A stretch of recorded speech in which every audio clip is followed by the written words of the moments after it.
it's Jim with my garage. Well, 95 degrees. I'll take 95 degrees. I was just in 115 degree weather, and I'll tell you what, I'll leave it there. Did you ride the whole way? Was it this a total? I was not. I had a brain, and we took the Mercedes, so I was not riding anything. And I was contemplating figuring out how to get the monkeys out there, but I'm glad I didn't waste my time because it was unbearable. I mean, now it does make crazy. for a good topic though, because how does one stay? Because in the olden days, you just had to be in beast mode if you were going to go through the Mojave or something, or you had to be insane if you were going to take a desert run out to Vegas. But these days, you've done a lot in the world of riding that makes people more comfortable, correct? Well, there's a lot of products out there that definitely would keep you warm, and there's a lot of products out there that keep you cool. And I think it's a lot of people don't understand trying to stay cool and covered up is more important than almost like trying to stay warm, because when there's, I don't know what the algorithm is. Yeah, I mean, there's like if you're doing 70 miles an hour on the 15, which we all know that's slow, and it's 105 degrees. Well, there's a factor, just like they have a cold index to say that, you know, the wind chill is 32, but it's actually 40.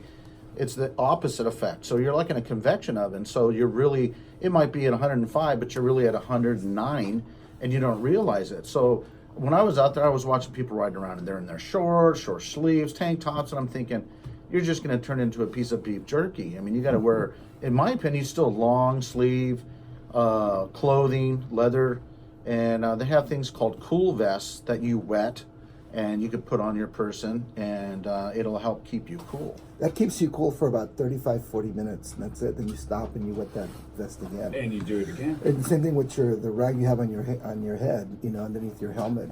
It is extremely dangerous to ride in hot weather. When we went to Sturgis, we took a 10-day ride, over 3,000 miles, and came back through Yellowstone, heading into Montana, facing the sun for so many hours was insane, and no shade. So that was the most dangerous part. If I was to do it again, I'm leaving at 4 o'clock in the morning to get into the state of Montana to get there to my destination within 3 hours where we were going. But we left at about 10:30 or so in the morning. We just got the sun right in our faces, and it was over 104 degrees. It was horrible. And when you look at just having a drink, because that kind of impact on you with you're creating the wind driving that fast, Camelback, something like that. What if you want to sip while you ride? You have cup holders, you know, you can do that. But we actually carry ice bags in our saddlebags with water just to wet those vests. You want to keep your core nice and cool. And of course, there's also some, like, what are the things around your neck called, Jimmy? A neck thingy. And they I don't know. like, I mean, there's like a jelly type of thing, and you wet put that water also. in it, and then it expands, and it keeps you cool. I mean, a few years ago, we went up to Yosemite, and it was really hot, and I actually took in my tour pack, made an ice chest out of it, but I had a towel that I would wrap and set it in there and put it around my neck, and literally, like he was saying, with a half hour to an hour, it was dry, you need to do it again. But that keeping cool, being comfortable, you don't want to get heat stroke. I mean, there's been people that have ridden and got to the point where, you know, they don't know the signs of heat stroke, and it ruins everything. Yeah, you that's know? right. And you can crash because of it. Yeah. And you can go insane. Like Sure. literally, you can lose your mind and not realize it. It's almost like nitrogen narcosis when you get the bends. You know, people get loopy as they die. So that's a problem. What about the bike itself, driving in extreme heat? Well, I mean, you got to make sure all the fluids are good and stuff. And certain motorcycles run hotter than others. But for the most part, I mean, as long as you keep it moving, it's going to be good. I mean, in Arizona, you can't split lanes, so it's hard. A lot of heat builds up in the bike. California, it's not so bad. But for the most part, if it gets too hot for the motorcycle, I would say that it's too hot for you. You know? Yeah, the math seems like it would work pretty well. You know, Jimmy was talking about wearing long sleeves. And Wait, I I'm think- talking? Yes, you were. Last week you wore it out. I actually I got to say something. No. No, but it's so true, because you see some of these ladies, especially like in Sturgis, was really, really warm, and you see these ladies in the back of the bike, just, you know, shorts and tank tops, and some of them suffered heat stroke there. We heard about just women just falling off Yeah, it's the crazy. bike Oh, They even literally- just getting sunburned though. If you don't, if you just try to put on lotions and stuff, you're gonna have to like they'll say, reapply whatever every. Well, 30 miles. it's not so much the sun; it's the heat. And you the get a dry- wind the burn. sucks- I mean, it literally like a Right. convection oven, turning it into a piece of beef jerky. Leather's amazing. It really, really is. It's like standing in front of a heater full blast, I would imagine. Yeah, it Oh, is. I mean, it's and disgusting. having people think, oh, you're wearing leather and you're this, that way, you're crazy. You're going to be so hot. In actuality, once you sweat enough and drink enough fluids to maintain the fluid level in your body, the leather actually keeps you cooler. What about the pants? The pants? Yeah, where you Well, just we- jump off and take No, care of no, business. we wear. Oh, I'm not wearing no depends. you know what? Actually, because when it's so hot, you don't even go to the restroom. It's because you're burning. Well, it You're- up. well, that's a that's problem right. too, because Yeah. we, I was a Boy Scout leader, and we go down the Colorado River for 5 days, and it's hot and humid, and we'd have to tell the kids you have to force yourself to drink because one of the first signs of dehydration is the fact that you're not urinating enough. So, one, you're getting dehydrated if right. you're not drinking enough fluid while you're on the bike. And you want to get to that level of hydration to where you're constantly wanting to, use the restroom. Now let's look at some of the other conveniences that motorcycles might have now that they didn't have before, and a lot of them with like guidance systems, with listening to music and various things like that. How does that work out so you're not riding distracted? Is it into your helmet? Is it off of the bike itself? Well, there's a lot of different things. I mean, there's headsets that you can put music directly into your helmet. There's music, people get real crazy, and you do sound systems on the motorcycle now, and they're significantly louder. I'm not, I did car audio for so many years. I really don't like listening to the music. I want to relax, but some people, that's what they want. GPS is good to at least, help you out going where you're going, so you're not having to look at your phone. I've seen people put their phones on their bikes and stuff, which to me is, I understand, but if you use it for GPS, it's kind of handy, But the whole thing is we're talking about being comfortable, because if you're not comfortable while you're riding your bike, then it's not as enjoyable. I mean, it's like gloves are important because, like this morning, I rode with my summer gloves, and I'm getting here, and it's overcast today, and my hands were getting cold, so it's not comfortable anymore. So the key to it is being comfortable in your entire ride. Also, when you talked about cell phones and use them for GPS, and sometimes you're tempted to answer a phone call, and you can with the new helmets and or your ear what are they called? Earbuds. Earbuds. Yes, you can. Earbuds. But remember, when we talk about safety at that point, you lose 50% of your vision. You can't. Your mind doesn't allow you to have a conversation and stay focused on the road.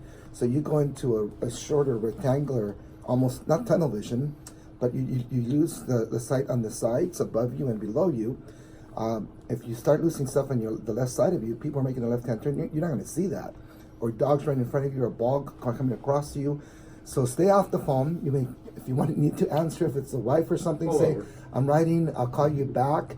And that's it. It is extremely dangerous, especially when you're going through intersections. Stay off that phone. Now, have any? Okay. Well, not to interrupt, but he brings up a valid point, and people are on their Bluetooth and stuff, and okay, people think they can do it. But this is a peeve of mine, and it drives me crazy. If you're one of those people out there, please, I don't want to see you. They have their phone on speaker, and they're holding it in their hand. It's not through the ear. They're holding it in their hand, talking to it, like if that's legal. Right. Why don't you just put it into your ear? If you're going to be legit and get a ticket, then go for it. Just don't be one of those wankers that it's like, oh, I'm trying to covert and I'm talking to my phone that way. Come on, really? What about cruise control on a motorcycle? Have it. Have it. Like Have it.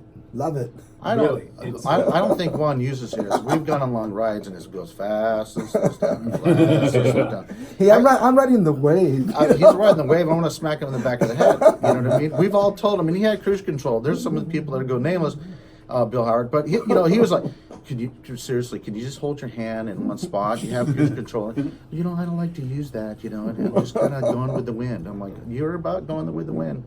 And the other thing about comfort, if you do ride in a group, and people have obviously different bikes, maybe different performance levels, different power, how easy is it really to get the group together when you go on a very long distance ride? You kind of forget them and have a meeting point? Well, I think if you start the ride off from the beginning and have an understanding that you go as slow, unfortunately, as the slowest rider, That's where more of the issue is. So if you have a large enough group, maybe you could break up into 2 groups. This is where we're going.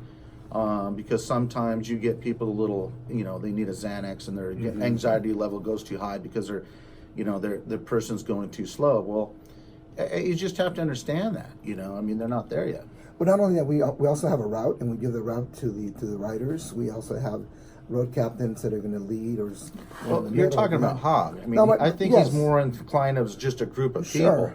And then But- again, Tom wants to talk to me again. I know, but I think that's what allows you to have a safe ride, to have that meeting, and we don't leave anybody behind, just like the Marines.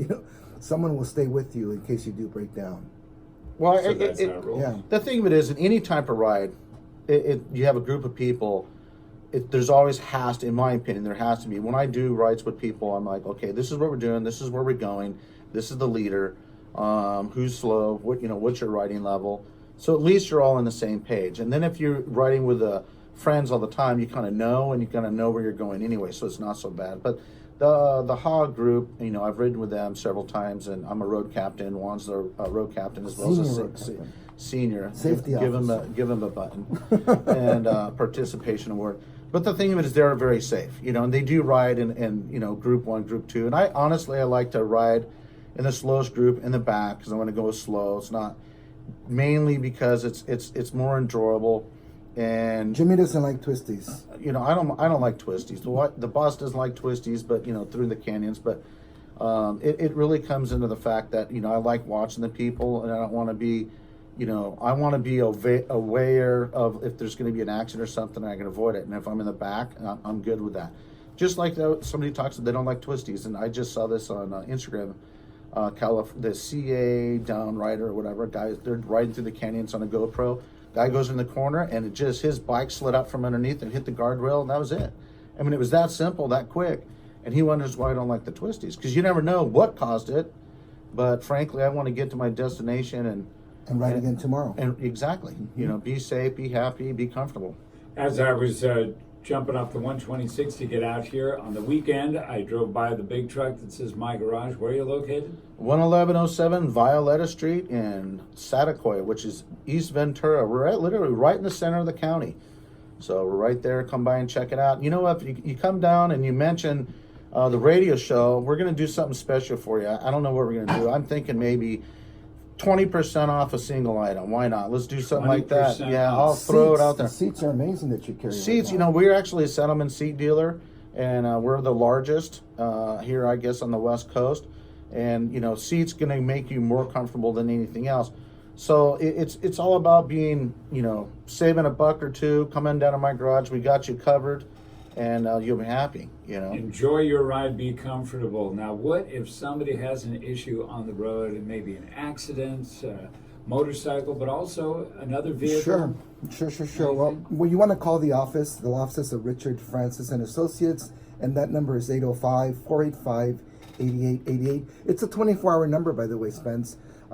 After hours, Carmen Kaysen, I'm sorry, my personal assistant will answer that phone and get a hold of us immediately. I'm sorry. So we can get to you. Sorry for her. What a gig, I'm right? going to wait till 11. I'm calling, hey, is Juan okay? And then we'll call Jimmy at that time to get that bike off the road too. Yeah. Well, I will tell you, Tow truck. Pablo Ortiz is the one that when I was baffled by my insurance morass and what should have been a very simple task in the accident I got into ended up being 3 insurance companies calling me randomly, telling me what I had to do, being confused. Just in general, this added to it. I rang you guys up, and it was out of my hands, and everything was handled. Thank So you. I do appreciate the work you do, and I thank Pablo Ortiz for making the initial hookup. Yes. You guys do great work, and I basically did nothing. Well, thank you. I You guys appreciate that, handled all Spence. stuff, and I was. It was remarkable how quickly everybody's attention was got. Even though we're passionate about car accidents, and yours was not a big one, but we handled them all No, the it same, was just. right? But I had damage to my vehicle, Right. and these people were telling Right. me stuff. But